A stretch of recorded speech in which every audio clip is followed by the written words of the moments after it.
আসসালামু আলাইকুম। Lifestyle with বউ শাশুড়ি পেজের পক্ষ থেকে স্বাগতম জানাচ্ছি। আমি আজকে 2-3 দিন আগে গরুর মাংস রান্না করেছিলাম। মাংস একটু জুড়া হয়ে গিয়েছে, সেগুলাকে আমি আবার ভেজে নিচ্ছি। প্রথমে আমি তেল দিয়ে আস্ত গরম মশলা দিয়ে পেঁয়াজ ভেজে নিচ্ছি। এই হলো গরুর মাংস। এগুলাকে আমি এখন আবার নতুন করে ভেজে নিব, তাহলে জুড়া বাজি হয়ে যাবে। এখন আমি হলুদের গুঁড়ো, মরিচের গুঁড়ো, ধনিয়ার গুঁড়ো, জিরার গুঁড়ো, আদা বাটা ও রসুন বাটা দিয়ে দিব।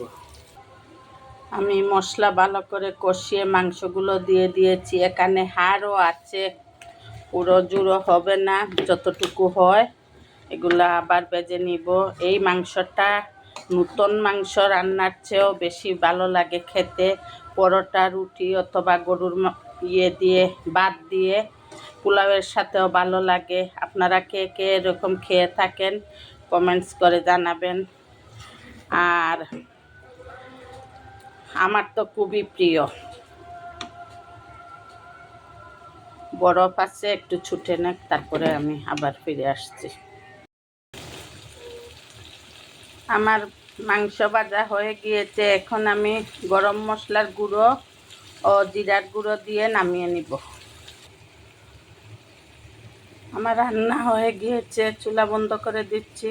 লাইফস্টাইল উইথ বউ শাশুড়ির পাশে থাকবেন, আমাদের জন্য দোয়া করবেন। যদি ইউটিউব চ্যানেল থেকে এই ভিডিওটি দেখে থাকেন তাহলে লাইক, কমেন্ট ও শেয়ার করবেন এবং সাবস্ক্রাইব করে নেবেন। আর যদি ফেসবুক পেজ থেকে ভিডিওটি দেখে থাকেন তাহলে প্লিজ একটু ফলো দিয়ে আমাদের পাশে থাকবেন। আপনাদের উৎসাহ না পেলে আমরা তো এগিয়ে যেতে পারবো না। আপনারা উৎসাহ দিবেন, তাহলে তো আমরা এগিয়ে যাব। লাইফস্টাইল উইথ বউ শাশুড়ির পাশে থাকবেন। আল্লাহ হাফেজ। আসসালামু আলাইকুম ওয়া রাহমাতুল্লাহি ওয়া বারাকাতুহু।